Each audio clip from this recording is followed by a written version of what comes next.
क्रांतिवीर ने खास तौर से। क्रांतिवीर मतलब नाना को दिमाग में रख के ही लिखी गई थी। अच्छा। हाँ, और सोचिए आज भी किसी को बोलो कि क्रांतिवीर का क्लाइमैक्स एक दिन में शूट हुआ है तो कोई नहीं मानेगा। वो सीन का आइडिया कहाँ से आया था?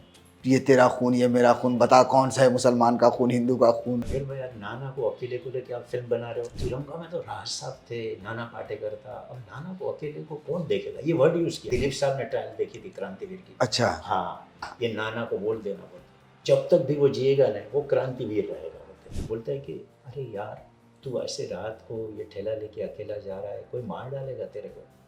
तो उसने बोला कि अरे सर मेरे को जो मारना है मारे, हिंदू हो तो मुसलमान समझ के मार डाले, मुसलमान हो तो हिंदू समझ के मार डाले। मेहुल कुमार साहब हमारे साथ हैं, इन्हें कौन नहीं जानता। इन्होंने ऐसी फिल्म बनाई है जो शायद आने वाले 100 सालों तक भी उनके एक एक सीन से याद किए जाएंगे और याद किए जाते हैं लगातार। स्वागत है मेहुल साहब, बहुत सारी आपने फिल्में बनाई हैं, यादगार फिल्में बनाई हैं। कुछ चुनिंदा फिल्मों पर हम बात करेंगे, कुछ सीन्स पर बात करेंगे। सबसे पहले हम बात करते हैं क्रांतिवीर की।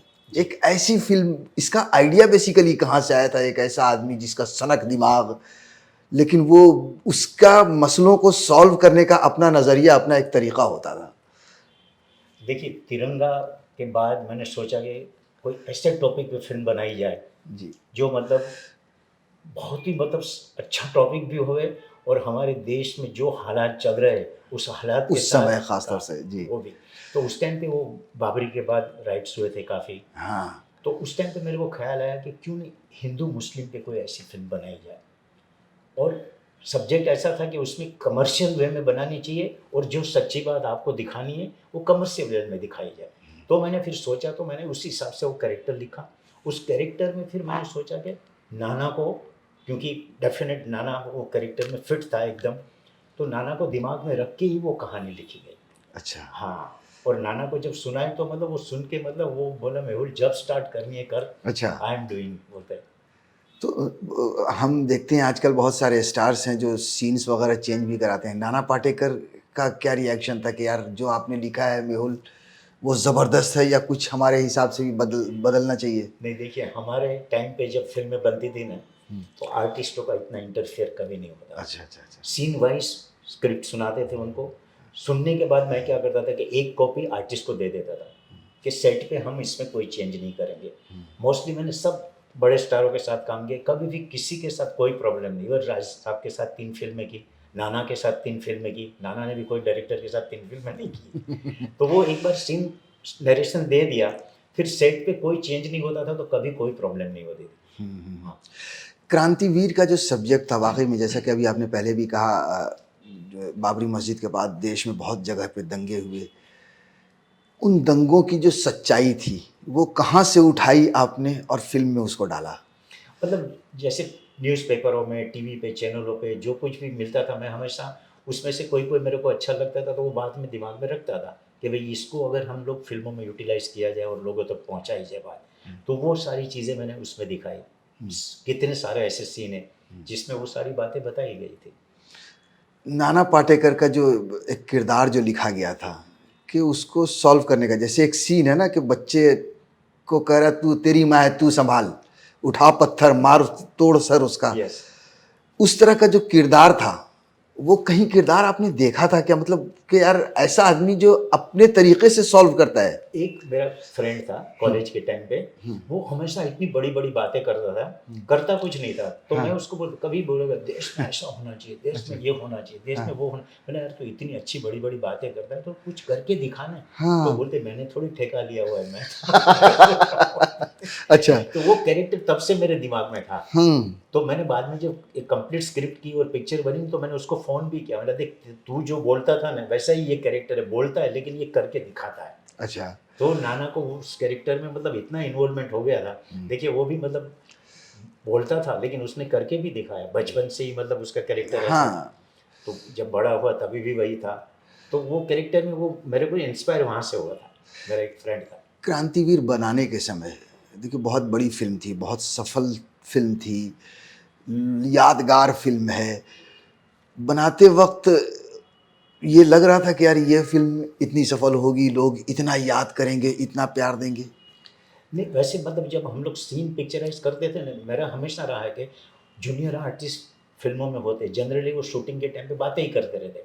लेकिन इस फिल्म में ऐसे जितने भी सीन थे ना, पिन ड्रॉप साइलेंस सेट पे होता था। जैसे वो सीन है, ये हिंदू का खून, ये मुसलमान का खून, उसमें 1000 जूनियर आर्टिस्ट थे और सारे मतलब जूनियर आर्टिस्ट थे, मतलब पूरा शॉट नाना ने दिया ने, तब तक पिन ड्रॉप साइलेंस। और जैसे मैंने ओके बोला ने, तो सबने तालियां बजाना चालू की। नाना को मैं बोला, मैंने देखिए रिएक्शन है पब्लिक के, अगर ये लोगों ने एक्सेप्ट किया है ना, तो पब्लिक इस फिल्म को डेफिनेट एक्सेप्ट। वो सीन आइकॉनिक सीन है। Yes. हर जगह पे मीम्स में, न्यूज़ में, हर जगह पे वो सीन यूज होता है। वो सीन का आइडिया कहाँ से आया था? ये तेरा खून, ये मेरा खून, बता कौन सा है, मुसलमान का खून, हिंदू का खून?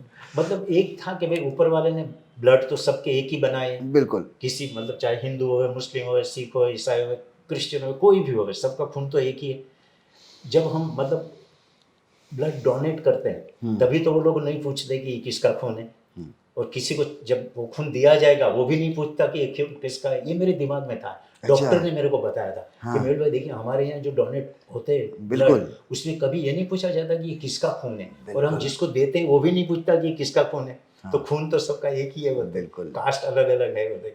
तो ये मेरे दिमाग में था। फिर मैंने ये सीन में वो डाला, नाना को भी बहुत अच्छा लगा, पूरा उसने इन्वॉल्व होकर वो सीन किया। और मतलब उसमें नाना ने देखिए मतलब दुरूद शरीफ पे पढ़ा पूरा, मतलब याद करके। और उसने एकदम जबरदस्त वे में, और पब्लिक ने इतनी तालियां भी बजाई। तो दरूद शरीफ उनको दी गई थी लिख के कि इसको याद करो? हाँ, पूरा याद किया, और उसने बोला मैं 1 टेक दूंगा, मैं टेंशन मत ले, बिल्कुल। अच्छा। और उसने 1 टेक में ओके किया और शॉट्स। एक सीन और है इस फिल्म का, बहुत ही आइकॉनिक सीन है। बजाओ ताली, लोग लटका देंगे, जुबान बाहर आ जाएगी, आंखें फटी की फटी रह जाएंगी, घर जाओगे, सब भूल जाओगे। ये सीन का आइडिया मेहुल भाई कहाँ से आया? ये क्लाइमैक्स का हाँ, सीन, क्लाइमैक्स का सीन था जी। जनरली क्या है, मैं बोला इस टाइप की फिल्मों में क्लाइमैक्स ऐसा होना चाहिए कि जिसमें लोगों को हम कुछ सच्चाई बता सकें, जो कहना चाहते हैं वो कह सकें। तो नाना का पूरा मतलब क्लाइमैक्स नाना पे ही था, पूरा डायलॉग उसका 1.5 पेज के ऊपर का डायलॉग था। और मतलब मैं बताऊं एक बात कि शूटिंग के मतलब क्लाइमैक्स हम लोग स्टार्ट करने वाले थे, और 2 दिन पहले नाना बीमार हो गया था। तो नाना उस टाइम पे नानावती हॉस्पिटल में था। तो मैं उसको मिलने गया एक दिन। मैं बोला, नाना देख तू बीमार है, तेरी तबीयत ठीक नहीं है, तो हम लोग क्लाइमैक्स बाद में करेंगे। बोलते नहीं नहीं मेहुल देख, तूने जूनियर आर्टिस्ट 1500 बुलाया होता है, सेट भी ऑलरेडी लग चुका है फांसी का, और मतलब मत कर कैंसिल। बोलता है तू एक काम कर, पूरा सीन मेरे पास है कॉपी में, 1 शॉट अगर सीन पूरा खत्म कर सकता है, बोले तू याद करेगा तो मेरे को खत्म करने में क्या प्रॉब्लम। तो बोले मैं याद करूंगा। फिर मैंने उसको स्क्रिप्ट में से पूरा सीन कॉपी करके, उसके पास थी सीन, तो मैं बोला ठीक है तू याद कर लेना और करेंगे। मैं बोला नो प्रॉब्लम।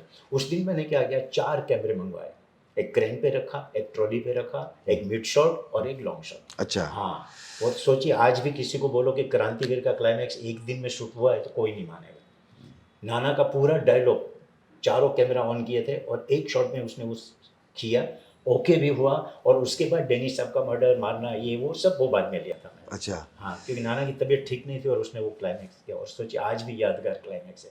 बिल्कुल, वाकई में आ गए मतलब मेरी मौत का तमाशा देखने। हाँ, वो जो लिखा गया था, मतलब वो लाइनें बहुत खूबसूरत थी मौल साहब। वो मतलब उसमें हर चीज़ थी ना, कि पहले हमने राजा महाराजाओं की गुलामी की, हर हर डायलॉग था। मतलब अंग्रेजों से लेके आज तक हमारी जो हालत है वो सारी उसने प्रेजेंट किया था उस कैरेक्टर।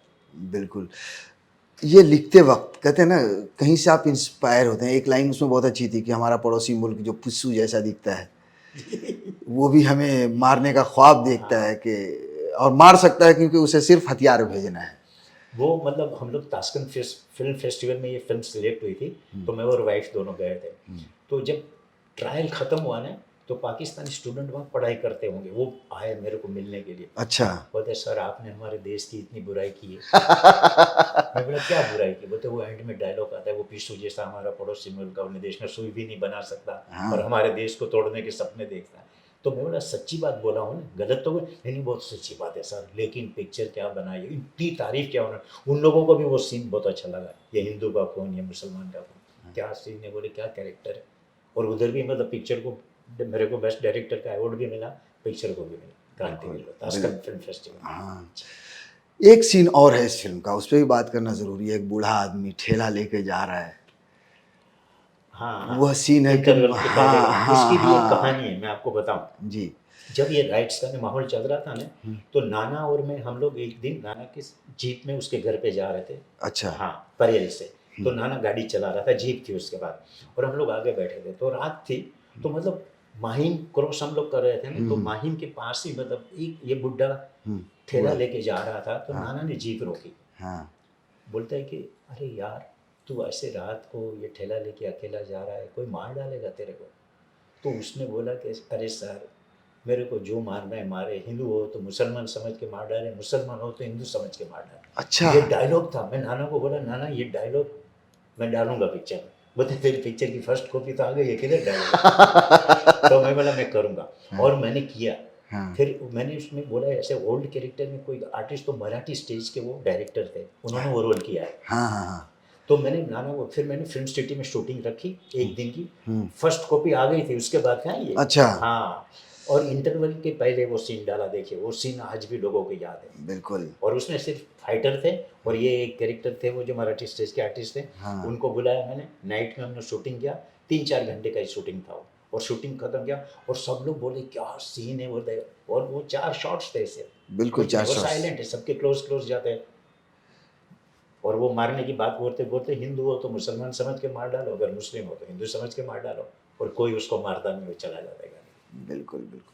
वाक़ई में मतलब वो दौर भी जो था ना, वो जो हम जिसको कहते हैं कौमी दंगा जिसको यस। कहते हैं, हिंदू-मुस्लिम राइट्स, बहुत ही डरावना-सा था और आपने उसको पर्दे पर उतारा है। तो मतलब एक सच्ची बात थी कि मतलब हम एक है, तो हमें हमेशा एक रहना चाहिए, ये सब बातों में नहीं जाना चाहिए। तो हमारा देश भी मजबूत रहेगा, और हिंदुस्तान मतलब जो था पहले वही हिंदुस्तान लाइफ टाइम रहेगा। नाना पाटेकर तो बतौर एक्टर तो पहचान बना ही चुके थे इस फ़िल्म से पहले ही, मगर इस फ़िल्म ने उनको एक कहते हैं ना एक अलग तरीके से एस्टैब्लिश किया। कैसे देखते हैं आप उसको?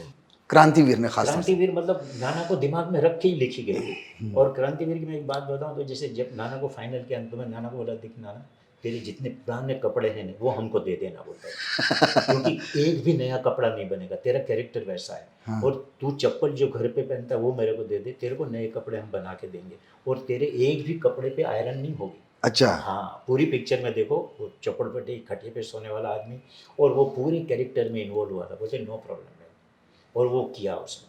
तो वो कैरेक्टर आज भी लोगों को याद है। नाना को बेस्ट फिल्म फेयर अवार्ड भी मिला, नेशनल अवार्ड। तो वो मतलब था बिल्कुल, हर बिल्कुल। चीज़। इवन मेरे को मालूम है, दिलीप साहब ने ट्रायल देखी थी क्रांतिवीर की। अच्छा। हाँ, तो दिलीप साहब ने ट्रायल देखने के बाद, दत्त साहब का जो एजेंडा था, हाँ। आपको मालूम है थिएटर था, हाँ। वहाँ पे ट्रायल रखा था। अच्छा। तो दिलीप साहब, साहिरा जी थे, मैं, मेरी फैमिली थी, हम लोग बाहर निकले, मैं खड़ा था, तो दिलीप साहब वहाँ पे एक मार्बल का आपने देखा होगा, हाँ, हाँ, हाँ। नरगिस जी की फोटो लगी हुई है, हाँ, हाँ, और हाँ, मार्बल हाँ। का बैठने की जगह थी, वहाँ दिलीप साहब बैठ गए। अच्छा। तो मैंने बोला पता नहीं क्या डायलॉग सुनाएंगे, अभी मालूम नहीं। मैं खड़ा, बोले इधर आओ, बैठो अच्छा। इधर। अच्छा। हाँ, मैं बैठा उनके बाजू में। हाँ। बोलते इसी जगह पे, बोलते मदर इंडिया की ट्रायल देखने के बाद मैंने नरगिस को बोला था, तू जब तक भी जिएगी ना, मदर इंडिया का लेबल तेरे साथ लगेगा, अच्छा। ये नाना को बोल देना, बोलते जब तक भी वो जिएगा ना, वो क्रांतिवीर रहेगा, बोलते। वाह! फिर मैंने नाना को रात को फ़ोन किया, मैं हाँ। देख दिलीप साहब ने ट्रायल देखी है, हाँ। और ये डायलॉग तेरे लिए बोला है। तो आज भी मैं कहीं भी पढ़ता हूँ तो क्रांतिवीर नाना पाटेकर, क्रांतिवीर नाना पाटेकर बिल्कुल, लिखा जाता है। इसमें कोई शक तो नहीं। दिलीप साहब का वो जजमेंट मतलब आज भी सही है। ऐसी कोई कोई कहानी अगर एक आधी याद आती है क्रांतिवीर की, तो इंटरेस्टिंग लग रहा है, मुझे भी सुनने में मज़ा आ रहा है सीरियसली। क्रांतिवीर का एक दूसरा सब्जेक्ट है, जब मैंने तिरंगा के बाद क्रांतिवीर अनाउंसमेंट की ना, तो मेरे 2 डिस्ट्रीब्यूटर राजस्थान के और सीपीसीआई के, उन्होंने मेरे को फ़ोन किया, मेरे भाई यार नाना को अकेले को लेके आप फिल्म बना रहे हो। हाँ। मैं बोला क्यों?